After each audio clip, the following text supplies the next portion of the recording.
ഇന്നത്തെ വീഡിയോയിൽ നമ്മൾ നോക്കാൻ പോകുന്ന ടോപ്പിക്കാണ് മോസ്കിറ്റോ കൺട്രോൾ മെഷേഴ്സ്. ഓക്കെ, അപ്പോൾ നമുക്ക് നേരെ ടോപ്പിക്കിലേക്ക് പോവാം. മോസ്കിറ്റോ കൺട്രോൾ മെഷേഴ്സ് മെയിൻലി നമ്മൾ 3 ടൈപ്പായിട്ടാണ് ക്ലാസിഫൈ ചെയ്തിട്ടുള്ളത്. ഏതൊക്കെയാ? Anti larval measures, anti adult measures and personal protection measures. Okay, anti larval, anti adult and personal protection. Okay, അപ്പോൾ നമ്മൾ കഴിഞ്ഞ വീഡിയോയിൽ മോസ്കിറ്റോൻ്റെ ലൈഫ് സൈക്കിൾ ഡിസ്കസ് ചെയ്തിരുന്നു അല്ലേ?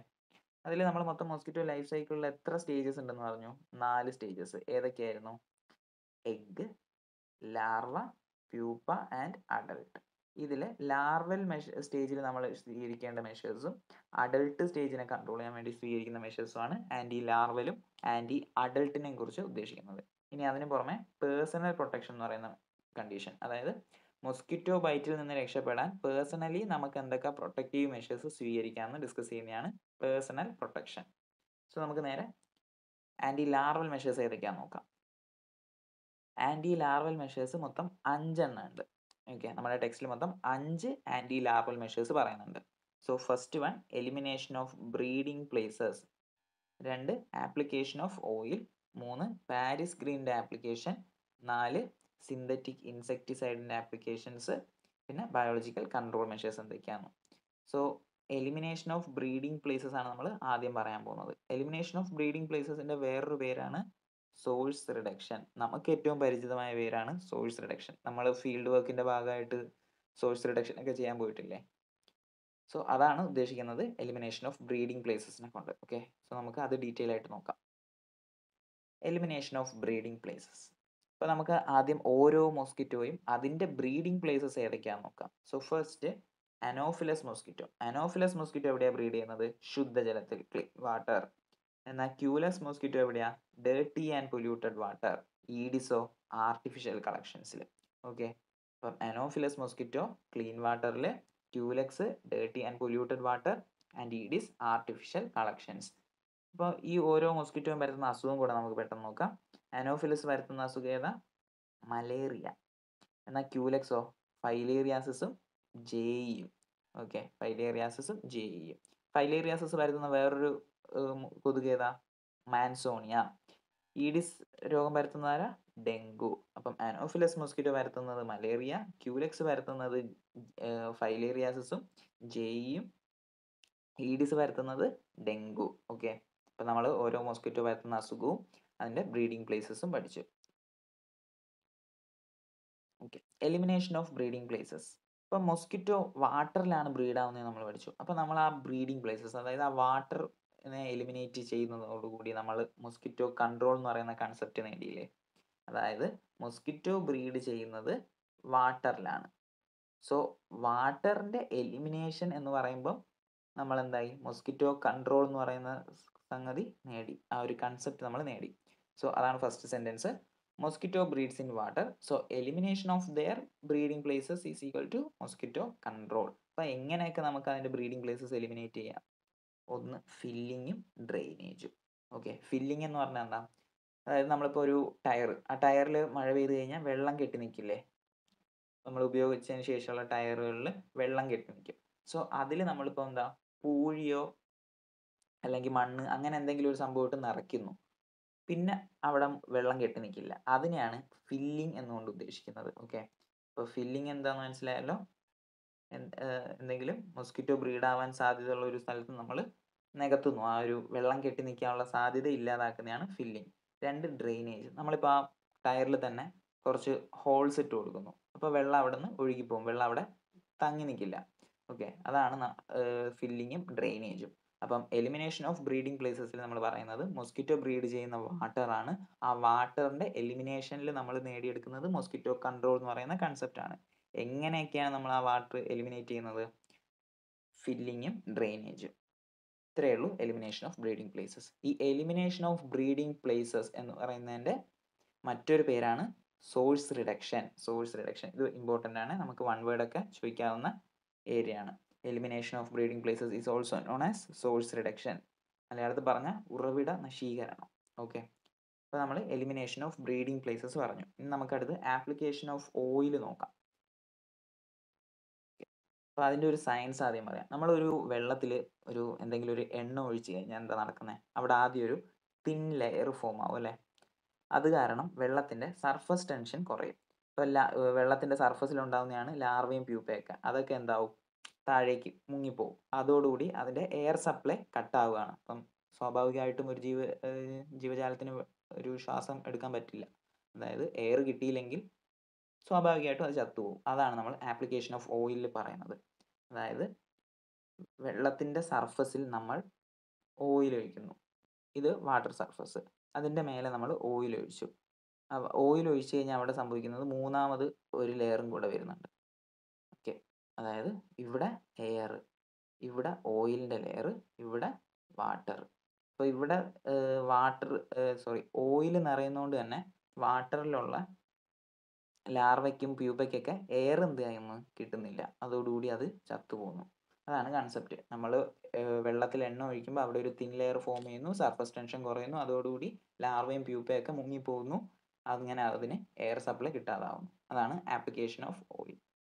സോ കോമൺലി നമ്മൾ യൂസ് ചെയ്യുന്ന ഓയിൽസ് ഏതൊക്കെയാണെന്ന് നോക്കാം. Crude oil, kerosene, petrol, malariol. അല്ല ഓക്കെ, ഏതൊക്കെയാ? Crude oil, kerosene, petrol, malariol. Okay, അതാണ് നമ്മൾ കോമൺലി യൂസ് ചെയ്യുന്ന ഓയിൽസ്. കോക്കനട്ട് ഓയിലൊന്നും നമ്മൾ കോമൺലി യൂസ് ചെയ്യില്ല. നമ്മളിപ്പം ഒരു വെള്ളക്കെട്ടിൽ നമ്മൾ വീട്ടിൽ വെളിച്ചെണ്ണ എടുത്ത് ഒഴിക്കില്ലല്ലോ. കോമൺലി നമ്മൾ യൂസ് ചെയ്യുന്നത് മണ്ണെണ്ണയൊക്കെയാണ് നമ്മൾ കൊണ്ടുപോയി ഒഴിക്കുന്നത്. ഓക്കെ, ഇനി ഇതിൽ ശ്രദ്ധിക്കേണ്ട വേറൊരു പോയിന്റാണ്, when oil is sprayed it kills larvae and pupae by its drowning action and toxic action. കെറോസിന് ഒരു ടോക്സിക് ആക്ഷൻ ഉണ്ടല്ലേ. ആ ഒരു ടോക്സിക് ആക്ഷൻ കാരണമാണ് ഈ ലാർവയും പ്യൂപ്പയൊക്കെ ചാവുന്നത്. അപ്പോൾ നമ്മൾ എന്തൊക്കെ പറഞ്ഞു? ആപ്ലിക്കേഷൻ ഓഫ് ഓയിൽ, വെള്ളത്തിൽ ഓയിൽ ഒഴിക്കുമ്പോൾ അതിൻ്റെ ഒരു കാര്യം പറഞ്ഞു. അതിനുശേഷം കോമൺലി യൂസ് ചെയ്യുന്ന ഓയിൽസ് ഏതൊക്കെയാണെന്ന് പറഞ്ഞു. മണ്ണെണ്ണ, പെട്രോൾ, മാലേറിയോൾ, ക്രൂഡ് ഓയിൽ. പിന്നെ ഡ്രൗണിങ് ആക്ഷനും ടോക്സിക് ആക്ഷനും. ഇനി ഇതിൻ്റെ ഫ്രീക്വൻസിയും ഇതിൻ്റെ എത്രത്തോളം ഓയിൽ വേണമെന്നുള്ളതും. അപ്പം ഒരു ഏക്കർ വാട്ടർ സർഫസിന് നമ്മൾ 10 മുതൽ 15 ഗാലൻസ് ഓഫ് ഓയിലാണ് പറയുന്നത്. ഒരു ഏക്കറിന് 10 to 15 ഗാലൻസ് ഓഫ് ഓയിൽ. ഇനി ആഴ്ചയിൽ ഒരിക്കൽ മാത്രമാണ് നമ്മളിത് തളിക്കേണ്ട കാര്യമുള്ളൂ. കാരണം എന്താ, മൊസ്കിറ്റോൻ്റെ ലൈഫ് സൈക്കിൾ ഒരു ആഴ്ച വരെ ഉണ്ടാവുള്ളൂ എന്ന് നമ്മൾ പറഞ്ഞല്ലോ, മൊസ്കിറ്റോൻ്റെ ആ ഒരു ലൈഫ് സൈക്കിൾ നിൽക്കുന്നത്. സോ ഫ്രീക്വൻസി എന്ന് പറയുന്നത് വൺസ് എ വീക്കാണ്. ഒരു ഏക്കർ സ്ഥലത്തിന് 10 to 15 ഗാലൻസ്. ഓക്കെ, ഇനി ഇതിൻ്റെ ഡ്രോബാക്സ് എന്തൊക്കെയാണെന്ന് നോക്കാം. ഇനി നമ്മൾ വെള്ളത്തിൽ ഈ എണ്ണ ഒഴിച്ച് കഴിഞ്ഞാൽ നമുക്ക് ആ എണ്ണ എന്ന് ഉദ്ദേശിക്കുന്നത് കെറോസിനൊക്കെയാണ്. ആ ഒരു എണ്ണ ഒക്കെ ഒഴിച്ച് കഴിഞ്ഞാൽ നമുക്കത് കുടിക്കാൻ പറ്റില്ല. It's make water unfit four drinking. Okay, കുടിക്കാൻ പറ്റില്ല. അതുപോലെ തന്നെ ഇതിനകത്ത് നമുക്കിപ്പോൾ യൂസ്ഫുൾ ആയിട്ട് ഗപ്പി, ഗോൾഡ് ഫിഷ്, അങ്ങനത്തെ നമ്മുടെ എന്തെങ്കിലും ഒരു ഉപകാരമുള്ള മീനുകളും കാര്യങ്ങളൊക്കെ ഉണ്ടെങ്കിൽ അതിനും എയർ സപ്ലൈ കിട്ടില്ല. നമ്മൾ പറഞ്ഞല്ലോ, ഏതെങ്കിലും ഒരു ജീവജാലത്തിന് നമ്മൾ ആ എണ്ണ ഒഴിച്ച് കഴിഞ്ഞാൽ അതിനുള്ള എയർ സപ്ലൈ ആണ് കട്ടാവുന്നത്. അപ്പം കൊതുകിനോടൊപ്പം നമ്മുടെ ഫിഷും ചത്തുപോകും. അപ്പോൾ ഇതിൻ്റെ ഡ്രോബാക്ക് ഏതൊക്കെയാണ്? വെള്ളം നമുക്ക് കുടിക്കാൻ പറ്റില്ല, അതിനകത്തുള്ള മറ്റ് ജീവജാലങ്ങളും ചത്തുപോകുന്നു. ഓക്കെ, അതാണ് ആപ്ലിക്കേഷൻ ഓഫ് ഓയിൽസിൽ പറയാനുള്ളത്. So next, Paris green. Paris ഗ്രീനിൻ്റെ മറ്റൊരു പേരാണ് copper aceto arsenate. One word question ആണ് കേട്ടോ. പാരീസ് ഗ്രീനിൻ്റെ മറ്റൊരു പേര് കോപ്പർ അസറ്റോ ആർസനേറ്റ്. ഓക്കെ, ഇതൊരു ഗ്രീനിഷ് ക്രിസ്റ്റലൈൻ പൗഡറാണ്. ഒരു പച്ച കളർ പൊടിയാണ് ഈ സാധനം. ഇതിനകത്തുള്ള പോയിസൻ്റെ പേരാണ് ആർസീനിയസ് ഓക്സൈഡ്. മറ്റൊരു വൺ വേർഡ് ഇതാ. ഇത് അനോഫിലൈൻ ലാർവേനെ കൺട്രോൾ ചെയ്യാൻ വേണ്ടിയിട്ടാണ് നമ്മൾ പൊതുവേ യൂസ് ചെയ്യുന്നത്. അപ്പം എന്തൊക്കെ വൺ വേർഡ് പഠിച്ചു? പാരീസ് ഗ്രീനിൻ്റെ മറ്റൊരു പേരാണ് കോപ്പർ അസറ്റോ ആർസനേറ്റ്.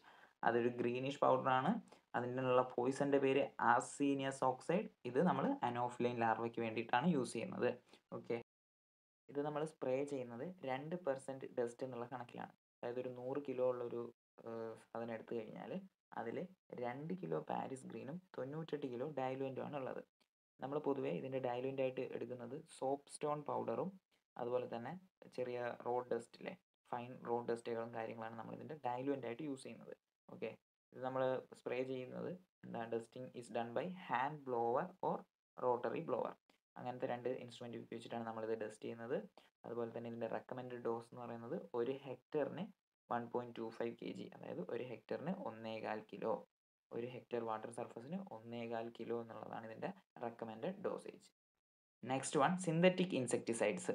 സിന്തറ്റിക് ഇൻസെക്ടിസൈഡ്സിൽ നമ്മൾ യൂസ് ചെയ്യുന്നത് DDT, BHC, അബേറ്റ്, മാലത്തിയോൺ. ഇത്രയും പേരുകൾ പഠിച്ചു വെച്ചിരിക്കുക.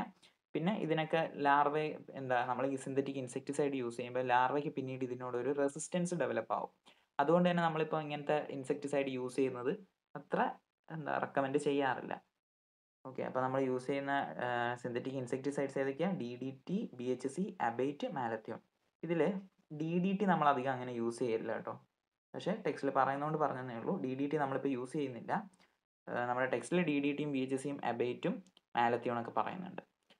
അപ്പോൾ അത്രയും സിന്തറ്റിക് ഇൻസെക്ടിസൈഡിൽ പറയാനുള്ളൂ. ഇത്രയും എക്സാമ്പിൾസ് പഠിച്ചു വെച്ചിരിക്കുക, എന്നിട്ട് പറയുക ഇത് ഫ്രീക്വൻ്റ് ആയിട്ട് യൂസ് ചെയ്ത് കഴിഞ്ഞാൽ ഇതിനോട് റെസിസ്റ്റൻസ് ഡെവലപ്പ് ആവും, അതുകൊണ്ട് നമ്മൾ നിലവിൽ അത് യൂസ് ചെയ്യുന്നില്ല, സിന്തറ്റിക് ഇൻസെക്ടിസൈഡ്സ് യൂസ് ചെയ്യുന്നില്ല. ഇനി ബയോളജിക്കൽ കൺട്രോൾ. ഗപ്പീനൊക്കെ വളർത്തുന്നവർക്കറിയാം, കൂത്താടീനെ നമ്മൾ കളക്ട് ചെയ്തിട്ട് ഗപ്പിക്ക് ഫീഡ് ചെയ്യും.